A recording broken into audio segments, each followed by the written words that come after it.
누가복음 18장 1절로 8절까지의 말씀을 저희 다 같이 읽도록 하겠습니다. 시작. 예수께서 제자들에게 늘 기도하고 낙심하지 말아야 한다는 뜻으로 비유를 하나 말씀하셨다. 어느 고을에 하나님도 두려워하지 않고 사람도 존중하지 않는 한 재판관이 있었다. 그 고을에 과부가 한 사람 있었는데 그는 그 재판관에게 줄곧 찾아가서 내 대적자에게서 내 권리를 찾아 주십시오 하고 졸랐다. 그 재판관은 한동안 들어주려고 하지 않다가 얼마 뒤에 이렇게 혼자 말하였다. 내가 정말 하나님도 두려워하지 않고 사람도 존중하지 않지만 이 과부가 나를 이렇게 귀찮게 하니 그의 권리를 찾아 주어야 하겠다. 그렇게 하지 않으면 그가 자꾸만 찾아와서 나를 못 견디게 할 것이다. 주님께서 말씀하셨다. 너희는 이 불의한 재판관이 하는 말을 귀담아 들어라. 하나님께서 자기에게 밤낮으로 부르짖는 택하신 백성의 권리를 찾아주시지 않으시고 모른 채 하고 오래 그들을 내버려 두시겠느냐? 내가 너희에게 말한다. 하나님께서는 얼른 그들의 권리를 찾아 주실 것이다. 그러나 인자가 올 때에 세상에서 믿음을 찾아볼 수 있겠느냐? 아멘. 모두 자리에 앉으시겠습니다. 오늘은 누가복음 18장의 말씀을 가지고 기도 그 끈질긴 믿음이라고 하는 제목으로 함께 하나님 말씀을 나누도록 하겠습니다. 저희는 지난 주간까지 구약의 한 말씀을 함께 보았고 다음 주부터는 또 신약의 한 말씀을 함께 보게 될 것입니다. 늘 그래왔듯이 구약의 한 말씀이 끝난 이후에 기도로 또 기도에 관련된 말씀으로 우리의 말씀에 매듭을 한번 짓고 또 신약의 말씀으로 넘어가서 함께 또 말씀의 여정을 같이 걸어가려고 합니다. 그래서 오늘 누가복음 18장의 말씀을 함께 보려고 하는데요. 여러분은 성경을 읽을 때 혹시 가장 먼저 읽는 그 본문에서 읽게 되는 부분이 어떤 부분입니까? 대부분 처음부터 그냥 쭉 읽어 나가시게 될 텐데요. 사실 성경 통독을 할 때 가장 좋은 방법은 무작정 읽는 것은 아닙니다.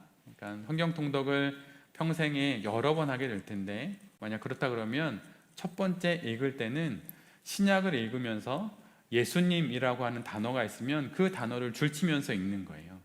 예수님, 예수 그리스도, 주님 이런 거에 줄치고 읽는 것입니다. 그러다 보면 그 신약 성경 전체가 말해주고 있는 그 왔다 갔다 하는 이야기들 같은 것처럼 보이는 그 본문들이 예수 그리스도라고 하는 내가 눈여겨보고 있는 그 관점에 따라서 읽혀지는 그런 일들이 일어나요. 그리고 만약 시편을 읽는다 그러면 시편을 읽으면서 혹 기도라고 하는 단어가 있다면 그 기도라고 하는 단어를 눈여겨보면서 그걸 형광펜으로 치면서 읽는 거죠. 그렇게 성경을 읽다 보면 처음 읽을 때는 예수 그리스도로 성경을 읽다 보면 예수님에 관련된 말씀으로 성경이 읽히다가 그 다음엔 성도, 제자들 이런 단어를 중심으로 읽다 보면 또다시 성경을 두고 또 다른 안목이 생기는 것입니다. 그러면서 한 권의 성경책을 읽으면서 다양한 관점들과 다양한 시선으로 읽다 보면 그 말씀이 매우 이렇게 입체적으로 읽혀지게 돼요. 성도님들이 성경을 통독하다가 자꾸 실패하시는 이유들은 사실은 무작정 읽기 때문이에요.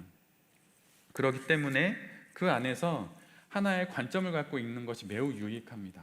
그런데 그렇게 성경 전체를 읽는 것뿐만 아니라 성경을 읽다 보면 성경 안에서 이 성경을 어떠한 관점으로 읽어야 하는지를 앞에 표제어로 기록해 놓는 성경 본문들이 있어요.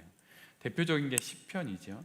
그래서 시편이 어떠한 상황에서 이 시편이 기록되어 있는지를 적어 놓고 그것을 읽고 본문을 읽어 나가면 이 본문이 말하고 있는 뜻이 무엇일까, 숨어 있는 뜻이 무엇일까 찾으려고 하지 않고 그 성경이 말하고자 하는 그 중심 메시지로부터 시작하기 때문에 성경 말씀을 그 의도와 뜻에 따라 잘 읽어낼 수가 있게 됩니다. 그런데 특별히 오늘 우리가 함께 보는 누가복음 18장의 이 말씀도 그렇게 표제어를 기록해 놓고 있어요. 그것이 무엇이냐면 바로 이 부분입니다. 제가 그 부분을 말씀을 읽어드릴게요. 예수께서 제자들에게 늘 기도하고 낙심하지 말아야 한다는 뜻으로 비유를 하나 말씀하셨다. 메시지에서는 이 부분을 이렇게 이야기합니다.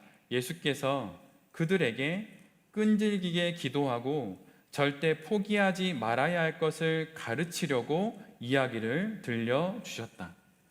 오늘 우리가 함께 보는 이 본문의 메시지는 딱 하나예요. 끈질기게 기도해라. 무슨 일이 있어도 절대로 포기하지 말아라. 이것이 오늘 본문 1절부터 8절까지를 읽고 우리가 품어야 하는 바로 그 마음입니다. 특별히 누가복음은 사복음서 중에 아주 많은 기도의 이야기를 하는 유일한 복음서예요. 사실 저는 개인적으로는 누가복음을 좋아합니다. 물론 마태복음과 마가복음, 누가복음은 거의 똑같게 시간 순서에 따라 예수님의 일대기를 기록하고 있어요. 거의 그 맥락 안에서 조금 차이가 있을 뿐입니다. 근데 누가복음은 유독 요한복음을 포함해서 이야기하더라도 기도에 대한 이야기를 끊임없이 이야기를 해요. 예수님이 무슨 일을 마치고 다른 복음서에는 기록되어 있지 않는데 예수님이 기도하러 가시는 것을 기록해 놓고 있습니다. 무슨 일이 기적이 일어날 때 예수님이 그거에 앞서서 기도하는 내용을 반드시 기록하고 있어요. 의사 누가가 바로 그것을 기록하고 있습니다. 그래서 누가복음은 곳곳마다 기도에 관련한 예수님의 말씀들이 나오고 오늘 본문도 바로 그 맥락에서 기도에 관련돼서 이야기를 하시는 거예요. 예수님은 우리에게 이렇게 권면하십니다. 하나의 긍정의 메시지를 말씀하시고 또 다른 하나의 부정의 메시지를 말씀하고 계세요. 제자들에게 이렇게 이야기하는 것입니다. 적극적으로 기도해라. 그리고 하나의 부정의 메시지를 말씀하시죠. 이렇게 하지 말라는 거예요. 포기하지 말아라 라고 말씀하시는 것입니다. 늘 기도하고 끈질기게 기도해라. 절대로 포기하지 말고 절대로 낙심하지 말아라. 이것이 오늘 하나님께서 우리에게 주신 이 말씀의 목적입니다. 무엇인가 숨겨져 있는 뜻과 내가 받고 싶은 은혜와 어떤 감동이 아니라 오늘 이 말씀을 통해서 우리가 품어야 하는 건 단 하나예요. 기도를 끈질기게 하겠다. 그리고 무슨 일이 있어도 절대로 포기하지 않겠다라고 하는 그 결심을 오늘 우리가 이 말씀 속에서 가져야 한다고 하는 거예요. 제가 가끔 여명학교 이야기를 하는데 저의 인생에서 잊혀지지 않는 경험이기도 하고 인생의 가장 마지막 이 선을 넘어서 죽겠다고 결심했던 아이들이 왔던 곳이기도 하기 때문입니다. 근데 그곳에서 매주 월요일 조회 시간마다 반복해서 했던 말들이 있어요. 그것은 무엇이었냐면 바로 다음과 같은 문장이었어요. 다 같이 손을 두고 이렇게 교장 선생님이 앞에서 이야기합니다. 나는 절대로 포기하지 않는다. 그러면 아이들이 외칩니다. 나는 절대로 포기하지 않는다. 그리고선 한 줄을 시작합니다. 삶에 희망이 없고 부모가 없고 눈 뜨고 새로 시작해야 되는 그 하루가 자신에게 어떤 일이 펼쳐질지 아무런 소망과 기대가 없는 아이들에게 여명학교에서 아이들에게 말했던 건 바로 이런 거 하나예요. 절대로 포기하지 않는다. 그런데 우리의 신앙 여정에서도 바로 이것이 필요하다고 예수님이 말씀하시는 것입니다. 절대로 포기하지 마라. 무슨 일이 있어도 어떤 난관이 있어도 어떤 어려움이 있어도 절대로 포기하지 마라 라고 예수님이 말씀하시는 것입니다. 오늘 본문은 예수님의 이러한 당부 속에서 이야기가 시작돼요. 어느 마을에 그 마을의 문제를 최종적으로 판단하고 결정 내리는 재판관이 있었습니다. 그것이 그의 역할이었고 그의 일이었어요. 그런데 그는 그 위치와 자격이 요구하는 마땅한 성품인 하나님에 대한 두려움과 사람들에 대한 연민이 없었습니다. 그에게 재판관이라고 하는 자리는 돈을 벌 수 있는 그냥 괜찮은 생계를 유지할 수 있는 그럴듯한 직업에 지나지 않았어요. 그런데 그에게 그 직업은 늘 시시비비를 가리기 위해 찾아오는 사람들을 만나는 그런 짜증스러운 일들의 연속이었어요. 여러분은 의사가 좋은 직업이라고 생각하십니까? 저희 일가 친척 중에도 다 누구나 그렇듯 의사분이 있어요. 그런데 저희 어머님이 지나가시면서 저에게 하셨던 이야기가 이런 이야기가 있습니다. 의사라는 직업은 참 힘든 직업이다. 근데 생각해보면 좀 공부 열심히 해서 의사 되면 얼마나 좋습니까? 하얀색 가운 입고 근데 저희 어머님이 저에게 하셨던 말씀은 이거였어요. 의사가 상대해야 되는 사람들은 몸이 아픈 환자라고 하는 것이죠. 문을 열고 들어와서 맞이하는 8시부터 오후 5시까지 맞이해야 되는 모든 사람들의 얼굴은 찌그러져 있다는 거예요. 힘들고 아프고 고통을 호소하는 사람들이라는 거죠. 근데 그들을 1년 365일 그의 생이 다는 그날까지 감당해야 되는 거예요. 매우 힘든 일이다. 웬만한 마음으로 감당할 수 없는 일이다 라고 어머님이 말씀하시면서 의사란 직업이 정말 힘들다 이렇게 말씀하셨어요. 근데 여러분, 의사만 그럴까요? 재판하는 판사들은 어떻겠습니까? 시시비비를 가려달라고 와서 내가 옳다고 그러면서 그 중에 거짓말하는 사람을 찾아내야 되고 그들의 말을 의심하면서 또 명확히 판단하기 위해서 그들을 잘 살펴야 하는 것이죠. 싸움이 있는 곳에 언제나 그의 삶의 자리가 있는 거예요. 얼마나 지겹고 얼마나 답답하겠습니까? 그래서일까요? 이 재판관은 이렇게 매일 반복되는 무한 반복의 일상 속에서 마침내 하나님도 두려워하지 않고 사람들도 안중이 없는 그냥 아나무인의 사람이 되어버린 것입니다. 하나님을 경외하는 마음도 없고 사람들을 신경 쓰는 마음도 없어요. 그저 습관처럼 그날그날의 기분에 따라 그렇게 재판을 하며 매일을 살아갈 뿐인 것이죠. 그런데 그러던 어느 날 한 여인이 그를 찾아옵니다. 그 여인은 자신을 대변해주고 자신을 지켜줄 수 있는 남편이 없는 사람이었어요. 그런데 아주 억울한 일을 당하게 되었습니다. 누군가가, 적대자라고 성경엔 번역되어 있는데 한 적대자가 그 여인의 권리를 빼앗은 거예요. 그래서 이 여인이 자신의 이 억울함을 호소할 길이 아무 곳에도 없는 것입니다. 의지할 만한 남편이 있다면, 아니면 좀 가까운 일가 친척이 있다면, 힘이 센 누가 있다면 그에게 도움을 청할 텐데 그에겐 아무도 없었어요. 그래서 이 재판관을 찾아가게 된 것입니다. 그래서 자신의 사정을 이야기했죠. 그러나 이 재판관은 가뜩이나 하기 싫은 일을 하나라도 더 덜어내야 하는데 이 여인이 자꾸 말하는 것이 너무 싫었어요. 그래서 이 여인의 상황을 외면합니다. 그러나 하루 이틀 여인은 멈추지 않고 재판관을 계속 찾아가요. 재판관에게는 덜어내야 할 귀찮은 하나의 일거리일 줄 모르지만 이 여인에게는 그런 것이 아니었기 때문이에요. 그 여인은 힘도 없고 의지할 곳도 없고 아무런 힘도 없습니다. 자신의 권리를 지켜낼 힘이 아무것도 없어요. 그래서 여인은 자신의 권리를 되찾을 수 있게 해달라고 재판관에게 가서 이야기하는 것입니다. 달리 갈 곳이 없기에 매일 그를 찾아가는 거예요. 그래서 그 재판관 앞에 그가 외면하더라도 그 앞에 서서 자신의 억울함을 풀어달라고 이렇게 이야기를 하는 것입니다. 여러분, 재판관에게 이런 일이 이번이 처음이었을까요? 아니요, 예전에도 있었어요.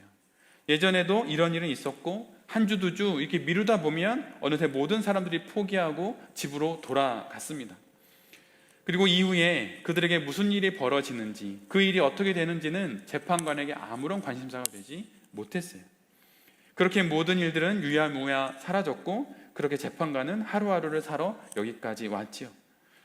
그런데 이번 일은 달랐습니다. 어지간하면 포기해야 할 텐데 여인은 포기하지를 않는 거예요. 소위 죽기 아니면 살기로, 너 죽고 나 죽자는 마음으로 재판관은 계속 찾아갑니다. 여인이 그러했던 이유는 그 여인에게 다른 길이 없었기 때문이에요.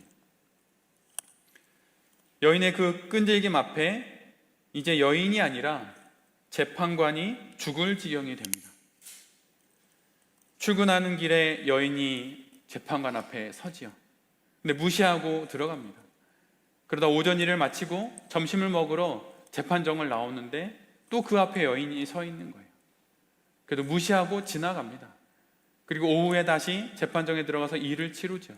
근데 일을 다 마치고 나오는데 그 퇴근길 앞에도 그 여인이 있는 거예요.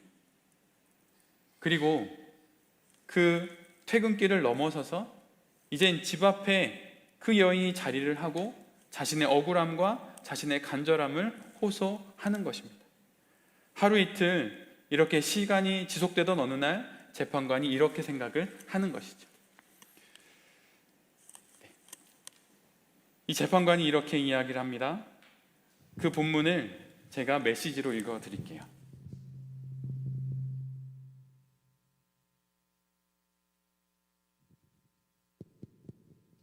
재판관이 이렇게 이야기합니다. 나는 하나님이 어떻게 생각하는지 전혀 관심도 없고 사람들의 생각은 더 말할 것도 없다. 그런데 이 여인이 끝까지 나를 귀찮게 할 텐데 뭔가 조치를 취해서 이 여자가 정당한 대우를 받도록 해주는 편이 차라리 낫겠다.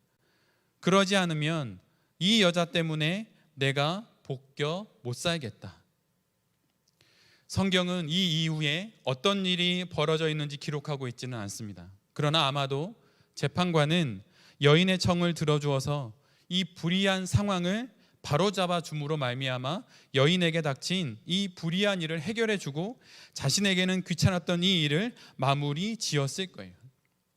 근데 여러분, 이렇게 여인의 이 억울한 사정을 바로잡아준 이 사람의 앞에 붙은 수식어가 무엇인지 아십니까? 그것은 불의한 재판관이라고 하는 거예요. 불의한 사람이, 불의한 재판관이 이 여인의 끈질긴 간청과 이 여인의 끈질긴 붙잡음에 마침내 답을 한 것입니다. 불의한 재판관은 그 이름의 수식어에 맞게 불의하게 판정을 내려야 하는 거예요. 그런데 불의한 재판관이 정당한 판정을 내립니다. 왜 이렇게 하는 것입니까? 이 여인의 끈질긴 믿음, 끈질긴 간청 속에 마침내 이 재판관이 의로운 일을 하게 된 것이에요. 이렇게 이야기는 끝났고 예수님은 제자들에게 이렇게 이야기합니다. 오늘 본문 6절의 말씀이에요. 너희는 이 불의한 재판관이 하는 말을 귀담아 들어라. 너희는 정의로운 저 재판관의 이야기를 들으라 말씀하지 않았습니다. 너희는 이 불의한 재판관의 입에서 나온 이 말을 귀담아 들어라 말씀하시는 거예요. 우리 역시 마찬가지입니다. 우리가 귀담아 들어야 하는 것이 무엇입니까? 이 말씀에서 우리가 기억해야 하는 것이 무엇입니까? 그것은 바로 예수님의 말씀이 아니라 먼저 이 재판관의 이야기예요. 재판관이 무엇이라고 말합니까? 귀찮아서 이 여인의 간청을 들어줘야겠다고 말하는 거예요. 못 살겠다는 거예요. 복겨서 못 살겠다는 거예요. 그래서 내가 정당한 일을 하고야 말겠다고 그렇게 말하는 재판관의 이야기를 들어야 한다고 말하고 있는 것입니다. 그 재판관은 예수님이 그 앞에 붙여주신 그 수식어처럼 불의한 재판관이에요. 그는 정의롭지 않습니다. 그는 하나님도 무시했고 사람들도 무시했어요. 하나님을 무시하고 하나님을 안중에 두지 않는 건 죄입니다. 그는 죄인이에요. 사람들에 대한 연민, 모든 계명을 정리한 한 문장이 있죠. 하나님을 사랑하고 이웃을 사랑하는 그 계명이 없는 사람입니다. 그는 그리스도인이 아니에요. 그런데 그가 의로운 일을 합니다. 그 불의한 재판관이 여인의 끈질긴 간청 앞에 결국 답을 해요. 끈질긴 여인의 간청과 간구 앞에 하물며 이런 불의한 재판관도 답을 한다면 의로우신 재판관이신 하나님이 끈질긴 성도의 기도에 어찌 답하지 않으시겠습니까? 누가복음에는 하물며라고 하는 말씀이 여러 번 나와요. 여러분, 그게 소망입니다. 하물며의 신앙을 갖고 있는 것이 여러분 소망이에요. 누가복음 11장 13절에 이런 말씀이 있어요.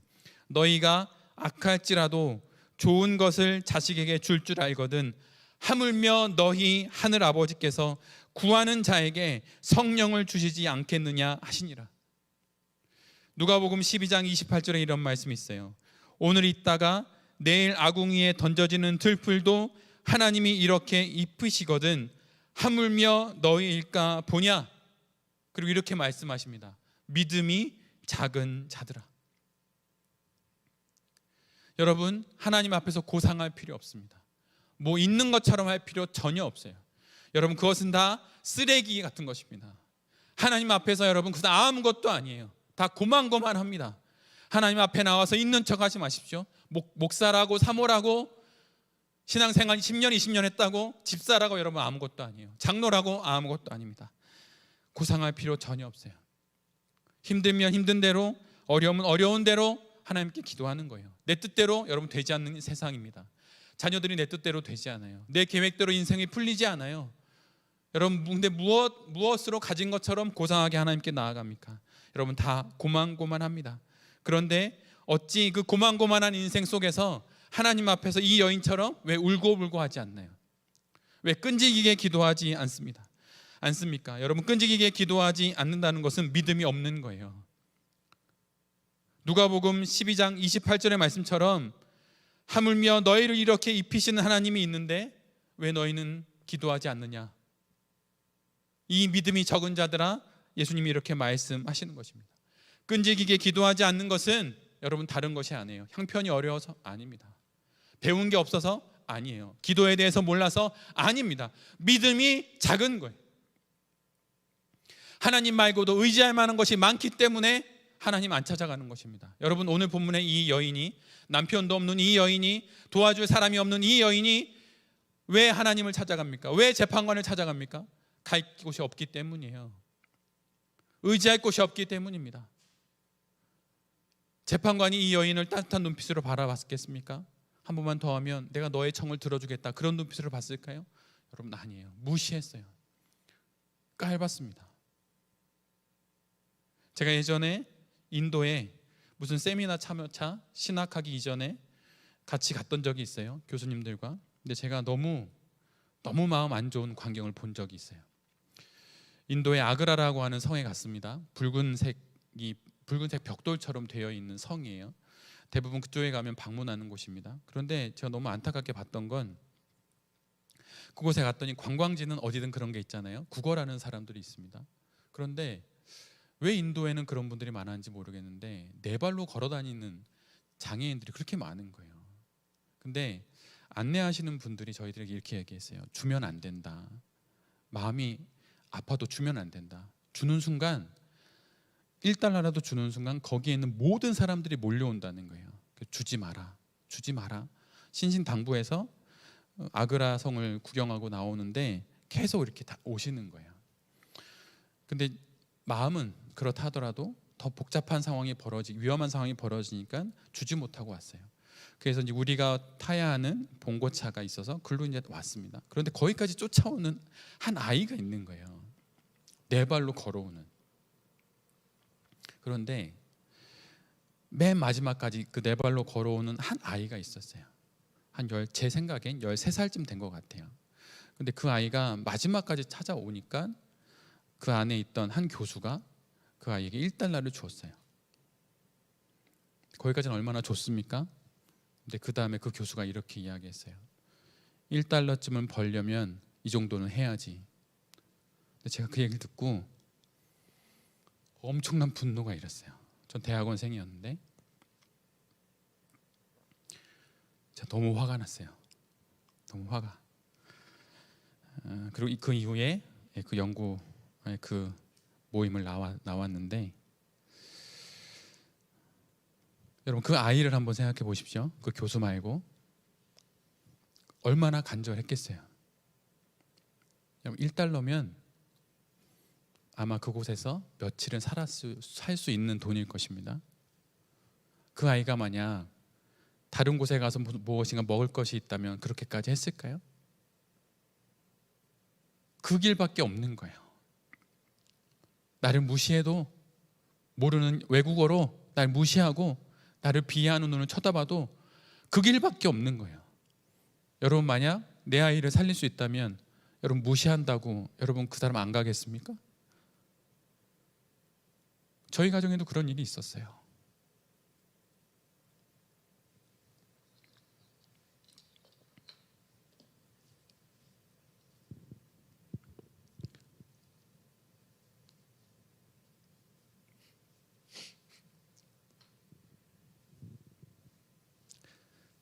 그때 온갖 수모를 참아가며 아이를 위해서라면 할 수 있는 거예요. 그 길밖에 없기 때문이에요. 의사가 무시를 하든 옆에 있는 사람이 뭐라 하든 살리는 게 우선이죠. 그럼 뭐든지 하는 겁니다. 불법을 제외하고 뭐든지 하는 거예요. 근데 여러분, 기도는 어떻게 하는 건지 아십니까? 그렇게 하는 거예요. 그렇게 하는 겁니다. 이거 없으면 안 된다, 나 죽는다, 하나님 없으면 나 죽는다, 이런 마음으로 하는 게 기도입니다. 여러분, 기도 여러분 왜 못하시는지 아십니까? 그런 마음이 없기 때문이에요. 기도를 못 배워서? 여러분, 아니에요. 정말 아닙니다. 기도의 방법을 몰라서? 아니에요. 끈질기지 못한 이유는 우리가 믿음이 없기 때문이에요. 살만하기 때문인 것입니다.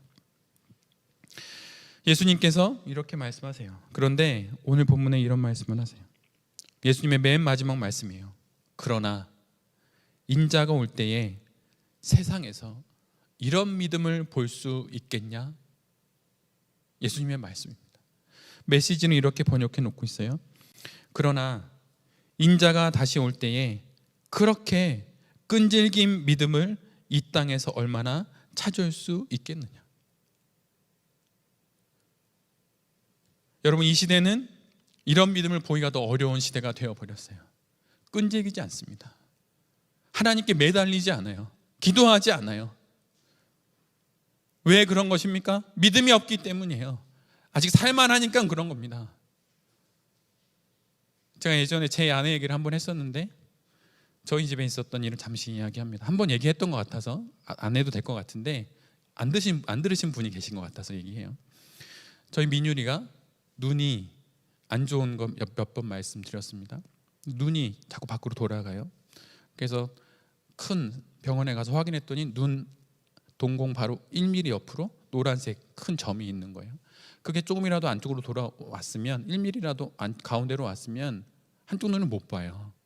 근데 정말 그게 1mm 벗어나서 그게 있는 거예요. 그런데 이것을 좀 더 확인해 보기 위해서 수술을 잘한다는 분을 찾아갔어요. 근데 대기 시간만 2년을 기다려야 돼요. 2년.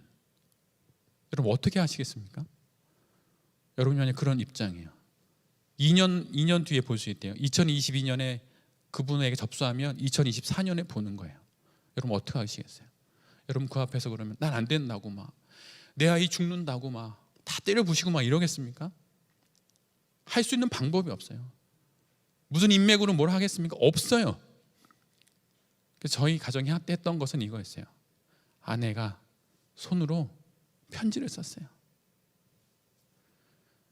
연필을 눌러가며 3장의 편지를 썼어요. 꾸역꾸역.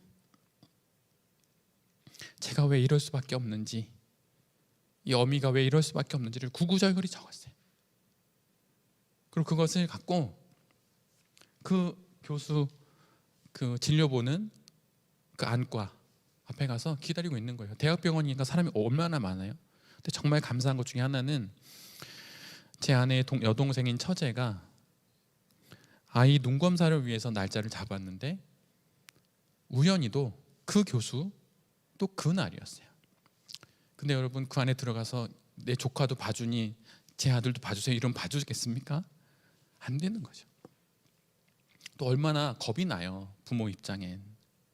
근데 그때 처제가 아이를 데리고 들어갈 때 제 아내가 같이 따라 들어갔어요.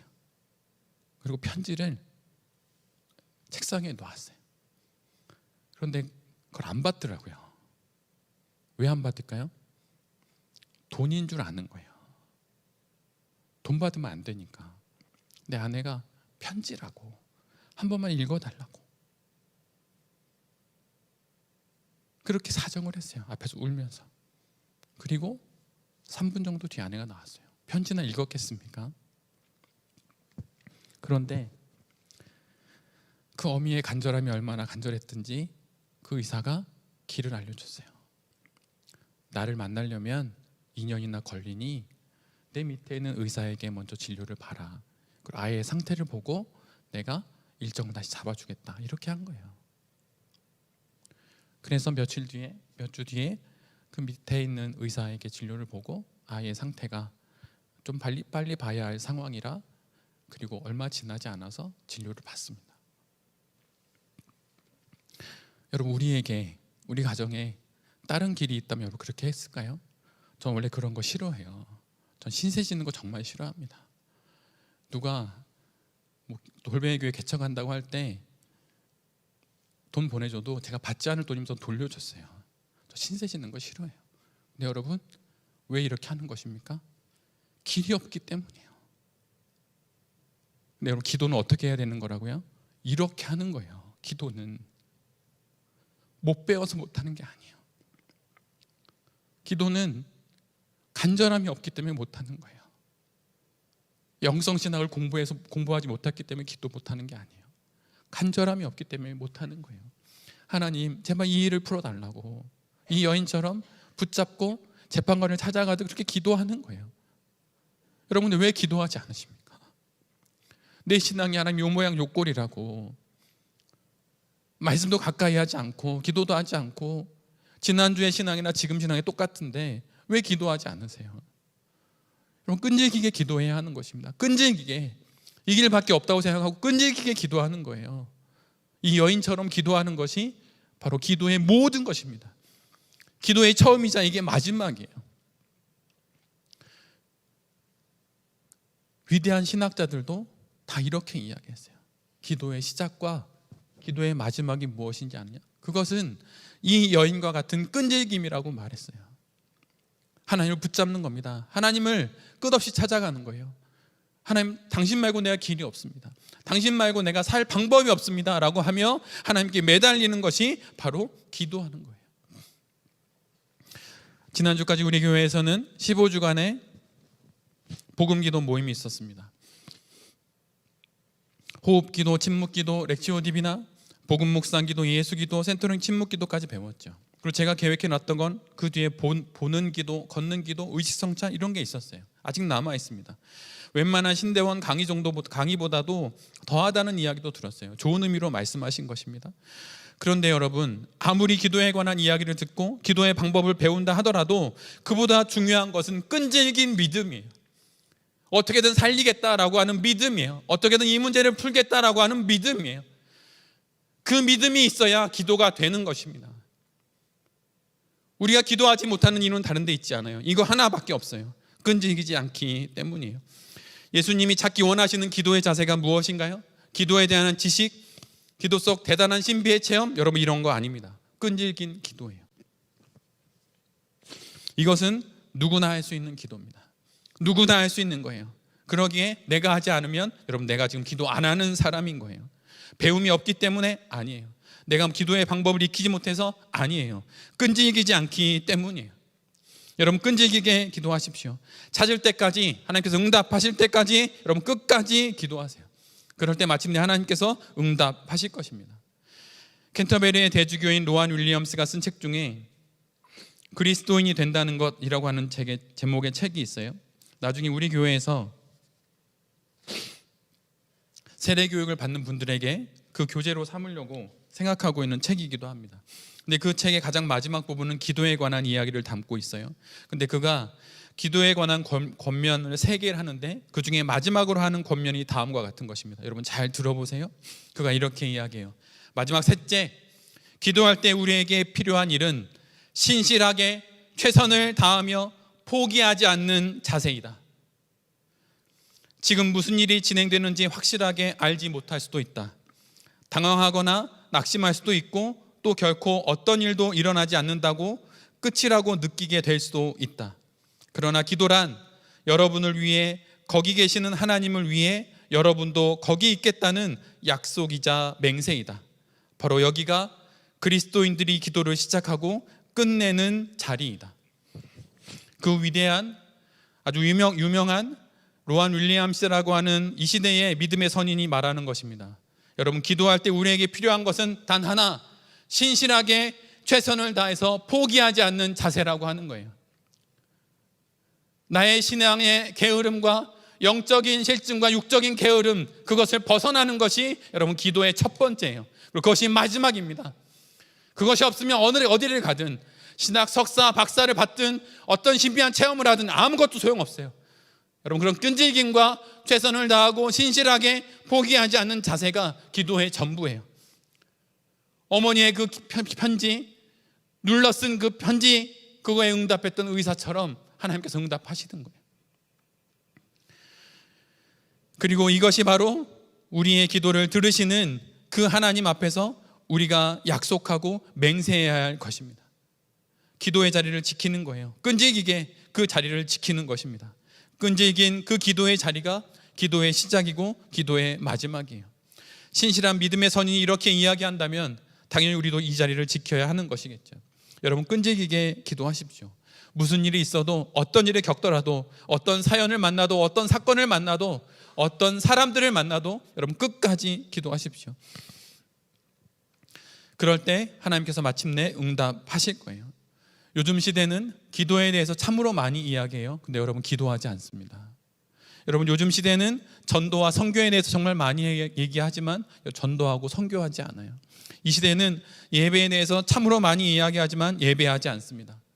코로나 시대가 거의 다 끝나가고 이 시간에도 많은 성도들이 온라인 예배를 드리는 것으로 만족해요. 그것으로 끝납니다. 지금 우리에게 필요한 것이 무엇일까요? 여러분 끈질기게 다시 기도의 자리로 회복하는 거예요. 기도의 자리로 회복하십시오. 우리 이 시대에 자꾸 우리의 신앙이 딱딱해지는 이유가 무엇일까요? 오랜 세월 교회에서 신앙생활을 하고 심지어 교회에서 중직자가 되고 목회자가 되고 그리고 그렇게 신앙생활을 함에도 불구하고 그들의 신앙이 딱딱해지는 이유가 무엇일까요? 옳은 것을 몰라서, 바른 말을 하지 못해서, 아니면 개혁을 외치지 않아서, 아니면 온갖 말을 그럴듯한 신앙적 용어를 말하지 못해서. 여러분 그렇지 않아요. 이 시대가 딱딱해지는 이유는 기도하지 않기 때문입니다. 이것이 옳은 교회의 방향이라고, 이것이 교회의 개혁의 방향이라고 말하는 곳은 많고 많아요. 말은 정말 많습니다. 근데 여러분 기도하지 않아요. 그러기에 교회의 분란이 그렇게 끝없는 거예요. 기도하지 않기 때문입니다. 교회를 새롭게 하기 위해서 회의는 3-4시간 하더라도 기도는 30분도 안 해요. 무슨 회의, 교회 안에서 모이기도 어려운데 주일에 모였으면 3시간 회의하고 나머지 기도는 집에서 합시다. 여러분 그분들이 집에서 기도할까요? 안 합니다. 장로님들은 안 해요. 제가 확인한 겁니다. 기도 안 합니다. 회의는 3-4시간이고 주구장창해요.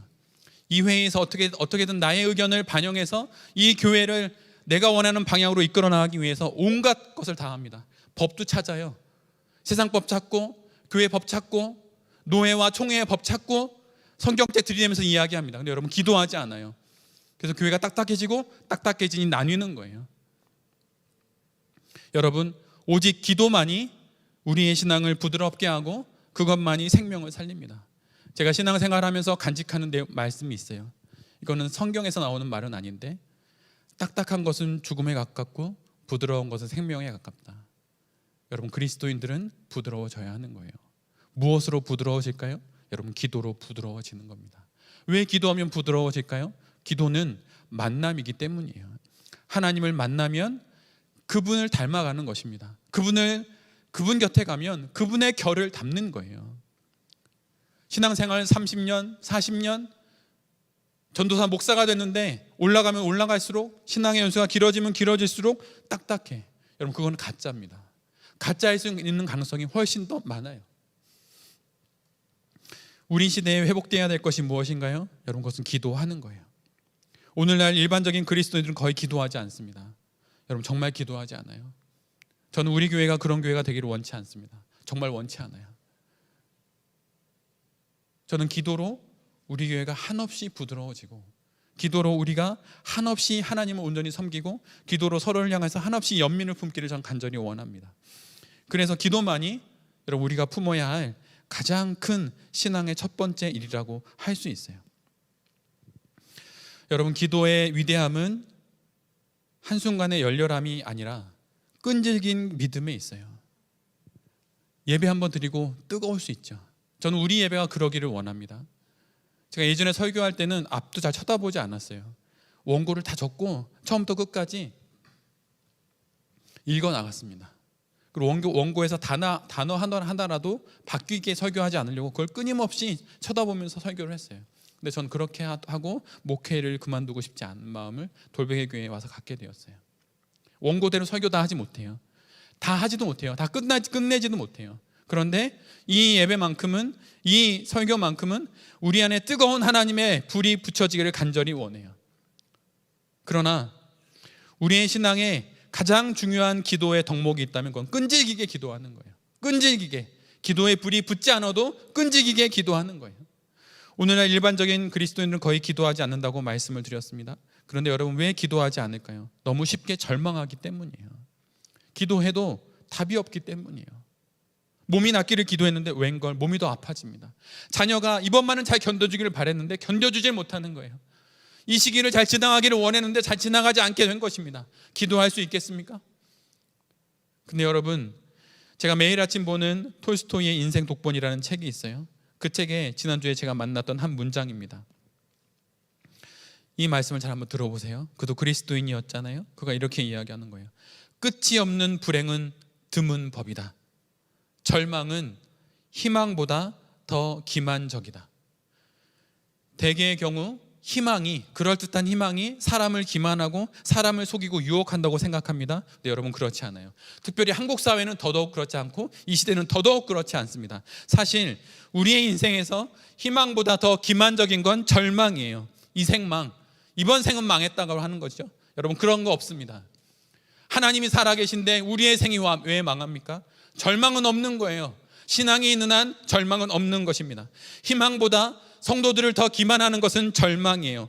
다 끝났다고 말합니다. 더 이상 소망이 없고 모든 게 끝났고 실패했고 잘못됐고 되돌릴 수 없다고 말하는 거예요. 근데 그런 절망이 모든 교회에 차고 넘칩니다. 모든 성도와 신앙인에 차고 넘쳐요. 이번 일은 더 이상 안 되겠다는 거예요. 이번 이 자녀의 일은 안 되겠다는 거예요. 이번 사업은 안 되겠다는 거예요. 더 이상 이 일은 해결할 수 없다고 말하는 거예요. 여러분 그 절망은 지금 우리를 기만하고 있는 거예요. 만약 하나님이 안 계시면 여러분 절망하셔도 됩니다. 끝이라고 말해도 돼요. 이 생망이라고 말해도 돼요. 근데 여러분 하나님이 계세요. 우리의 기도를 들어주시는 의로우신 하나님이 계세요. 여러분 그러니 절망하지 마십시오. 모든 기도에 앞서서, 모든 신앙생활에 앞서서 우리에게 있어야 하는 것은 절망하지 않는 거예요. 절망에 기만당하지 않는 거예요. 여러분 이 세상은 진실을 이야기하지 않습니다. 여러분 신문들이 다 진실을 이야기할까요? 제가 예전에 기자가 되고 싶은, 시민 기자가 되고 싶은 마음에 기자학교를 다닌 적이 있어요. 근데 그 기자학교에서 했던 이야기가 이거예요. 사실과 진실을 구분해라. 그럼 예로 들었던 게 이런 거예요. 어느 날 하루 백화점 앞에 아주 비싼 외제차가 있는 것입니다. 딱 봐도 10억이 넘는 차였어요. 근데 그 차에서 어떤 한 여인이 내립니다. 딱 봐도 귀부인이에요. 쇼핑을 하러 내려온 것 같아요. 손에 쇼핑 가방도 있고 무엇인가 사러 내려서 백화점에 들어갑니다. 근데 그것을 한 노숙인이 쳐다봤어요. 아마 이런 마음이었겠죠. 저 사람은 무슨 복으로 저렇게 잘 먹고 잘 사나. 그리고 뚜벅뚜벅 그 백화점과 그 자동차가 있는 사이를 이렇게 지나갑니다. 근데 이 노숙인이 그 차가 너무 좋아 보이니까 그 차 안을 이렇게 들여다봤어요. 그런데 그 안에 무엇인가 있었나 봐요. 이 사람이 주위로 두리번거리더니 저 구석에서 돌을 가져옵니다. 그리고 그 돌을 갖고 차 앞유리를 깼어요. 그 차 문을 여는 거예요. 근데 그 순간 백화점 안에 있던 경비원들이 그것을 보고 달려왔어요. 그 사람을 묵습니다. 그리고 그 사람을 포박했어요. 근데 그 사람은 막 몸부림을 쳤죠. 그러더니 이 경비원들이 그래요. 너 지금 뭐 훔치려고 이랬냐고. 근데 이 노숙인이 아니라는 거예요. 난 아니라고. 무슨 소리냐고 이 거렁뱅이 같은 인간아 이러면서 막 했죠. 그랬더니 노숙인이 그 경비원들을 뿌리치고 이렇게 이야기했어요. 차를 가리키면서 저 차 안을 보라고, 저 차 안을 보라고. 그랬더니 이 사람들이 차 안을 봤어요. 그 차 안에 무엇이 있었습니까? 카시트에 한 아이가 있는데 얼굴이 노랗게 질린 얼굴로 숨을 헐떡거리며 있는 거예요. 그 더운 여름에 아이를 잠깐 차에 놔두고 갔다 오겠다고 했는데 그 10분, 20분이 아이에겐 그렇게 된 거예요. 그래서 그 노숙인이 돌을 발견하고 돌로 그 유리를 깨서 아이를 살리려고 한 거예요. 이 사건에서 사실은 무엇입니까? 노숙인이 차를 깼다는 거죠. 진실은 무엇인가요? 노숙인이 사람을 살리려고 했다는 거예요. 생명을 살리려고 했다는 거예요. 여러분 이 시대가 여러분 진실을 얘기하나요? 사실을 이야기하나요? 이 시대의 많은 내용들은 사실은 사실만 이야기하고 진실은 잘 얘기하지 않습니다. 그래서 그것을 눈여겨보려면 공부를 하고 더 살펴봐야 하는 거예요. 그래서 저는 한국 뉴스뿐만 아니라 외국 뉴스도 봅니다. 외국 뉴스 평론하는 것도 들어요. 그래서 그래야 제대로 볼 수 있기 때문입니다. 진실을 볼 수 있기 때문이에요. 그런데 여러분 이 세상에서 돌아가는 이야기만 듣고 절망하면 우리 속는 거예요. 신앙은 왜 갖습니까? 참된 진리를 통해 진실을 분별하기 위해서 신앙을 갖는 거예요. 여러분 절망하는 여러분의 그 이유들은 곰곰이 따져보면 사실은 절망에 기만당한 거일 수 있어요. 여러분 무슨 일이 있어도 절망하지 마십시오. 절망은 우리의 것이 아니에요. 믿음, 소망, 사랑 그것이 우리의 것이죠. 근데 세상은 불신하라고 말합니다. 소망 갖지 말고 절망하라고 말해요. 사랑하지 말고 분노하라고 말해요. 근데 하나님은 우리에게 말씀하시는 것이 무엇인가요? 믿음을 가지라는 거예요. 끈질긴 믿음을 가지라는 거예요.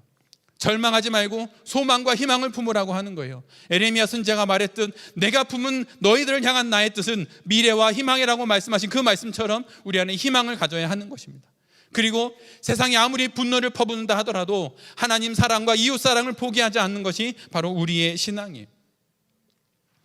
여러분, 기도는 다른 것으로 하는 것이 아닙니다. 끈질긴 믿음으로 하는 거예요.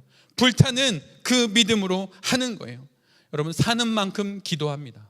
그리고 여러분, 기도하는 만큼 삶은 사는 거예요. 왜 우리의 삶이 그냥 이 모양 이 꼴일까요? 기도하지 않기 때문이에요. 하나님 제발 이 일을 해결해 달라고, 이 고비를 넘게 해달라고 기도하면 여러분, 하나님이 그 길을 열어주세요. 반드시 응답하십니다. 우리가 사는 만큼 기도할 수 있고 기도하는 만큼 살게 돼요. 삶을 넘어서는 기도는 없습니다. 그리고 기도를 넘어서는 삶도 없어요. 여러분이 기도한 만큼 여러분의 지경은 넓어지는 거예요. 여러분, 우리는 가끔 기도할 때 아멘 하지요. 그리고 설교를 들으면서 아멘 합니다. 근데 여러분, 이 아멘에는 엄청난 의미가 있어요. 우리가 잘 알고 있는 루터가 이런 이야기를 했어요. 루터는 칼바르트가 했던 이야기인데 루터에 관련된 이야기를 하면서 이렇게 이야기를 합니다. 루터는 아멘을 말하는 것이 아주 좋은 일이라고 강조했다. 여러분, 아멘 좋은 겁니다. 여러분, 설교 중에 은혜 받으면 아멘하고, 찬양 중에 은혜 받으면 아멘하고, 기도 가운데 은혜 받으면 아멘해야 되는 거예요. 루터가 이야기했어요. 복음을 위해서 생명을 던졌던 그 사람이 이야기했어요. 그가 하나님 곁에 있지 않겠습니까? 그가 우리에게 그의 입을 빌어서 이야기하는 거예요. 아멘은 매우 좋은 것이다. 아주 좋은 것이다. 그러면서 이렇게 이야기합니다. 다시 말해, 기도할 때 우리는 의심을 배우는 것이 아니라 믿는 것을 배운다. 아멘은 그렇게 되기를 의미하기 때문이다. 우리가 기도 다음에 아멘 하는 것이 무엇입니까? 그것은 의심을 버리고 믿는 것을 의미하는 거예요. 하나님, 더 이상 의심하지 않겠습니다. 하나님, 내가 믿습니다. 이렇게 말하는 게 아멘이라고 하는 거예요. 자녀를 두고 자녀의 뒷모습을 보고 그 아이를 학교에 보내면서 아멘 하십시오. 그럼 그렇게 되는 것입니다. 나의 인생을 두고 아멘 하십시오. 그럼 그렇게 되는 거예요. 의심을 던져버리겠다, 절망하지 않겠다, 그게 아멘의 뜻이에요. 아멘이 너무 경박한 신앙의 표현이 아니에요, 여러분.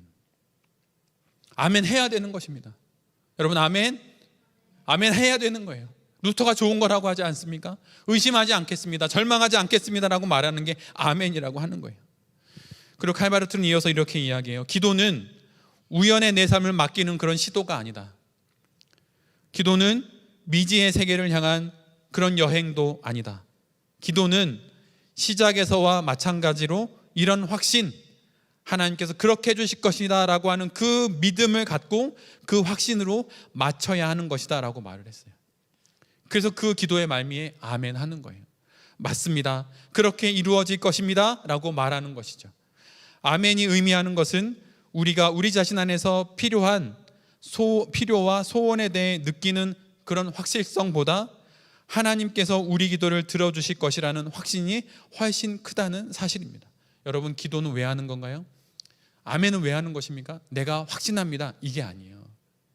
신앙은 나의 확인과 자기 확신, 자기 열심으로 하는 게 신앙이 아닙니다. 신앙은 내가 아니라 확실하신 그 하나님으로 하는 게 신앙이에요. 기도도 내 확신이 아니라 하나님의 확신으로 하는 거예요. 확실하신 그 하나님이 이루어 주실 것을 믿고 하는 것이 바로 기도라고 하는 거예요. 우리 기도에서 가장 확실한 것은 나의 믿음이 아니에요. 바로 하나님으로부터 오는 그분의 응답, 그분의 신실하심을 믿고 하는 것이 바로 기도입니다. 우리 기도에서 가장 확실한 것은 나의 자기 확신이 아니에요. 끈질기게 기도하더라도 여러분, 그것이 기도의 응답을 이루는 것이 아닙니다.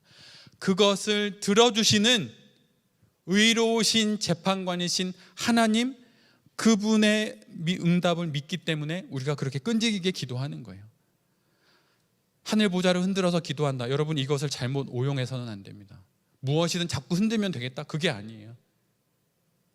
끈질기게 믿고 기도하되 마침내 하나님이 당신의 뜻대로 응답해 주실 것을 믿고 그렇게 기도하는 것이 바로 참된 기도입니다. 여러분, 왜 기도를 못 하십니까? 단 하나, 우리 안에 끈질긴 믿음이 없기 때문입니다. 지난주까지 사무엘 상부터 사무엘 하까지 믿음이 한 사람 다윗의 신앙 여정을 우리가 함께 걸어왔어요. 근데 그의 인생에 멈추지 않고 있었던 것이 무엇이냐면 바로 기도였습니다. 우리 역시 마찬가지예요. 여러분, 기도하십시오. 그리고 기도 뒤에 아멘 하십시오. 그게 경박한 신앙이 결코 아니에요. 손 들고 찬양하세요. 박수치며 찬양하세요. 여러분, 그것이 결코 경박한 게 아니에요. 오히려 손 안 드는 것이, 그것이 오히려 내 안에 있는 것들을 숨기는 것일 수 있어요. 아멘 안 하고 가만히 있는 것이 고상한 게 아니에요. 그것은 오히려 나를 너무 겹겹이 싸는 거예요. 교회에 와서 뭘 숨깁니까? 뭘 그럴듯하게 보입니까? 여러분, 그럴 필요 없는 겁니다. 끈질긴 그 믿음으로 기도의 여정을 걸어가므로 마침내 하나님께서 우리 삶에 응답해 주시는 그 많은 응답들을 누리는 여러분들이 되시기를 간절히 빕니다. 분명 하나님께서 응답해 주실 것입니다. 기도, 그 끈질긴 믿음으로 우리의 생이 다하는 그날까지, 우리의 코끝에 호흡이 멈추는 그날까지 기도를 놓치지 않는 그런 모든 성도님들과 이 말씀을 전하는 제 자신이 될 수 있기를, 오늘 본문에 나오는 이 여인과 똑같은 신앙을 갖는 우리 모두가 될 수 있기를 간절히 기도드립니다. 아멘. 이 시간 주신 말씀을 기억하면서 잠시 기도했으면 좋겠습니다.